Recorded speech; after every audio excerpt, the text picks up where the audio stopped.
Billionaires Instant Bride, Part 24. Kasalukuyan kaming nakasakay ni Mr. Moler sa backseat ng isang kotse na siyang maghahatid sa amin sa pier kung saan naghihintay ang yate na magdadala sa amin sa pribadong isla na nireserve ni Lolo Henry. Hindi pa ako nakakasakay ng yate, kaya ganoon na lang ako kasabit na makita ang loob nito. Hindi ko kailanman inisip na magkakaroon ako ng ganitong pagkakataon na maranasan ang buhay ng mga mayayaman, kahit na saglit lang. Gagamitin ko talagang motibasyon ang mga karanasang to para magsumikap sa buhay at nang maiparanas ko rin sa pamilya ko ang nararanasan kong karangyaan. You can do whatever you want when we get to the island. Biglang sambit ni Mr. Muller kaya napatingin ako sa kanya. Dahil sa liwanag ng araw na tumatama sa mukha niya, ay tila nagliliwanag ang kanyang asul na mga mata. Singtingkad to ng karagatan na kumikinang sa ilalim ng matingkad na sikat ng araw. Are you listening? Sambit niya kaya napakurap-kurap ako at mabilis na nag-iwas ng tingin. Yes po. Sagot ko bago pa simpleng hinawakan ng isang pisngi ko para damhin kung uminit pa to. Ramdam ko kasi ang pag-akyat ng dugo sa mukha ko dahil sa hiya. Hindi naman siguro po tayo papaobserbahan ng lolo nyo, di ba? That, I don't know. Naisip ko na rin yan. Anya, bago bumuga ng hangin. Hindi ko alam kung nakuha na ba natin ang tiwala ni lolo o nagdududa pa rin siya sa relasyon natin. Dagdag niya bago tumingin ng diretso sa mga mata ko. I guess we should still act as husband and wife. Just in case someone observes us. Okay po. Pagsang-ayon ko. But we don't have to stick with each other every single time. You're still free to roam around. We'll just act when necessary. Anya bago kinuha ang cellphone niya at may tinawagan. Ibinaling ko na lang sa labas ang tingin ko dahil wala naman ako sa posisyon para pakinggan ang kung anumang pag-uusapan nila. They're already waiting for us. Sambit niya sa akin kaya napatingin ako sa kanya nang nakakunot ang noo. Hindi ko alam kung ano ang ibig niyang sabihin. What do you mean po? My friends. Mabilis niyang sagot. They're already at the dock, waiting for us to arrive. You mean, sina Marco, Logan at Noah po? Pagkaklaro ko. At nang tumango siya sa akin ay may pahabol pa akong tanong. Inimbitan niyo po ba sila? Yes. I told them about the trip and they insisted to go with us, so I just invited them. It's not like we're really going on a vacation as husband and wife. Anya bago tumingin sa labas. It's also a perfect time to devise a plan on how we going to trick Lolo about your pregnancy. Dagdag pa niya. Okay po. Saad ko na lang dahil wala rin naman akong masabi. At isa pa, kahit pa may gusto akong sabihin, ay wala pa rin akong karapatang magsalita. Lalo na't binabayaran niya ako. That I am just another paid actor for his plan. Maghihintay lang ako ng sasabihin niya kung ano ang gagawin ko. Pagkarating namin sa pier ay naroon na nga ang mga kaibigan ni Mr. Muller. Unang sumalubong sa amin ang naka-sunglasses na si Marco na nakasuot ng green floral polo na pinailalima ng puting sando at ipinares sa khaki short and brown beach sandal. May hila-hila siyang maliit na itim na maleta. Hey there, lovebirds! Nakangising bati niya. Cut it off, Marco. Matigas na saway ni Mr. Muller bago niya to nilagpasan. LQ ba kayo ng husband mo? Mapangasar niyang baling sa akin kaya sinamaan ko lang siya ng tingin. Akala niya siguro ay close na kami. Oh, wala ka rin ba sa mood? LQ nga. Dagdag niya bago tumalikod sa akin at hinabol si Mr. Muller na dire-diretsong naglakad papunta sa yate na gagamitin namin. Let me help you. Napatingin ako sa tabi ko nang marinig ko ang boses ni Logan. Nakasuot lamang siya ng puting sando na tila niyayakap ang malaking katawan niya at ipinaris niya to sa itim na beach shorts.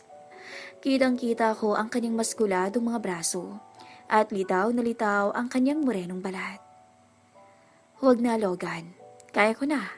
Sagot ko sa kanya at pilit ng umiti dahil naaasiwa pa rin ako sa kanya. dahil sa mga sinabi niya sa akin noong nakaraan. I insist. Baka mabigat ang bag mo. Anya at matamis na ngumiti sa akin. Dahilan para lumitaw ang dimple sa kaliwang pisngi niya. Akin na. Wala na akong nagawa ng kunin niya sa akin ang bag ko. Napatingin na lang ako sa kanya habang naglalakad siya papunta sa yate. Why are you still standing there? Wala ka bang balak sumabay sa amin? Nilingon ko si Noah nang walang emosyong nakatingin sa akin. Modelong-modelo ang dating niya. Nakasuot siya ng sombrero at black sunglasses na bumagay sa dabit niyang white, polo at loose white pants na pinarisan niya ng itim na sandals. Parang nagliliwanag siya sa suot niya dahil na rin sa angking puti niya. Sorry, nasabi ko na lang bago nagsimulang maglakad. How's your Riel so far? Tanong niya sa akin nang makasabay siya. Hindi ka naman niya siguro sinasaktan physically, no? Agad akong umiling. No, masakit lang siyang magsalita minsan, pero kaya ko pa naman. Sagot ko sa kanya at pilit ng umiti. I see. Anya. Ang hirap niyang basahin dahil walang kaimo-emosyon ng boses niya, kaya hindi ko talaga alam kung ano ang nasa isip niya. By the way, I haven't properly apologized for what we did. So, I'm sorry. Dagdag niya. At ewan ko ba? Kahit plain lang naman ang pagkakasabi niya ay ramdam kong sincere siya sa akin. Kaya naman tinanguan ko na lang siya dahil wala rin namang mangyayari kung patuloy ako maiinis sa kanila. Here, hold my hand. Sambit niya nang hahakbang na sana ako sa maliit na tulay, papunta sa mismong yate. Baka mahulog ka, dagdag niya. Napatingin ako sa kanya at hindi ko mapigilan ang pag-init ng magkabilang pisngi ko. Dahil hindi pa rin ako makapaniwala na nasa harap ko na ang isang sikat na international model at nakakausap ko pa. Thanks. Sambit ko kasabay ng pag-abot ko sa kamay niya. Nanlaki pa ang mga mata ko nang maharamdaman ko kung gaano to kalambot. Let me help you. Napatingin ako sa unahan nang marinig ko ang boses ni Logan. Nakaabang na ang palad niya na abutin ako. Dahil hindi stable ang tulay, ay inabot ko na lang ang kamay niya kaysa mahulog ako. Salungat sa kamay ni Noah, magaspang at matigas ang kamay ni Logan. At expected na yun sa kanya dahil sa linya ng trabaho niya. Siguro'y dala na rin yun ang mga training na pinagdaanan niya. Everyone's here? Let's go! Maalingaw-ngaw ang sabik na sigaw ni Marco sa buong yate. Nasa unahan siya at prenteng nakaupo sa isang Cleopatra chair. How long do you plan to hold each other's hand? Napalingon ako sa likuran nang marinig ko ang boses ni Mr. Muller. At doon ay nakita ko siyang kunot noong nakatingin sa kamay namin ni Logan. Doon ko lang din napagtanto na magkahawak pa pala kami ng kamay. Babawiin ko na sana ang kamay ko nang higpitan pa niya ang pagkakahawak dito. Kaya naman ay napatingin ako sa kanya. Pero wala sa akin ang atensyon niya, kundi na kay Mr. Muller. Bahagya pa niyang binisil ang palad ko bago siya ngumiti sa kaibigan. Until we get to the island. Sagot ni Logan.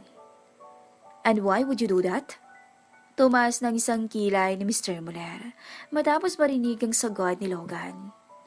Nang bumaling siya sa akin ay kita ko kung gaano katalim ang titig niya.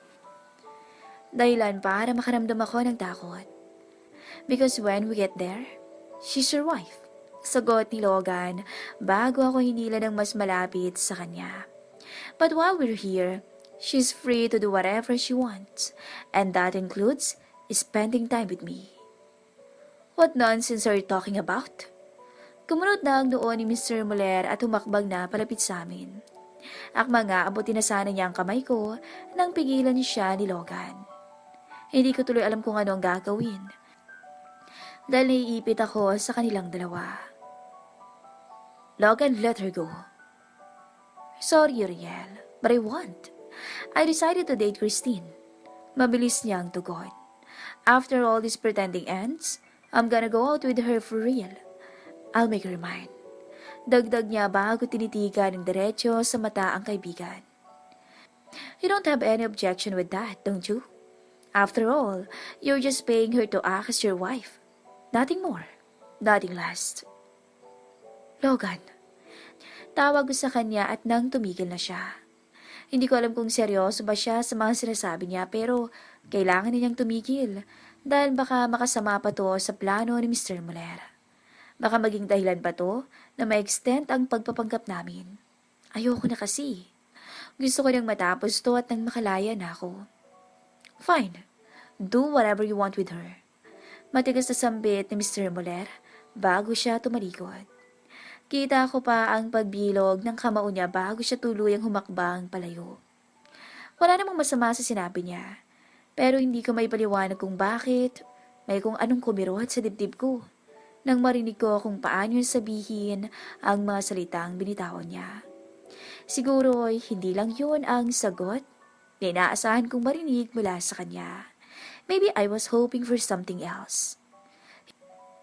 He didn't even try hard to take you from me. Rinig kong sambit ni Logan. Dito ka na lang sa akin, Christine. I will treat you better than any man could. Huminga ako ng malalim bago siya hinarap. Binawi ko ang kamay ko sa kanya, sabay titig ng diretso sa kanyang mga mata. Please stop it, Logan. Kung ano man ang rason mo, itigil mo na. It will just complicate things more. Please do your friend a favor. Help him make this plan succeed. At ang matapos ng pagpapanggap na to, sambit ko sa kanya bago siya nilagpasan. Nailot ko na lang ang sentido ko dahil nai-stress na ako sa mga nangyayari. Hindi ka pa rin talaga nagbabago, Tine. Rinig kong sambit niya. Lilingon pa sana ako sa kanya nang biglang kumirot ang ulo ko dahilan para mapanood ako sa hig. Napanguwi na lang ako at ilang sandali lang ay tuluyan na akong bumagsak sa sahig habang hawak-hawak ang ulo ko at sumisigaw sa sakit.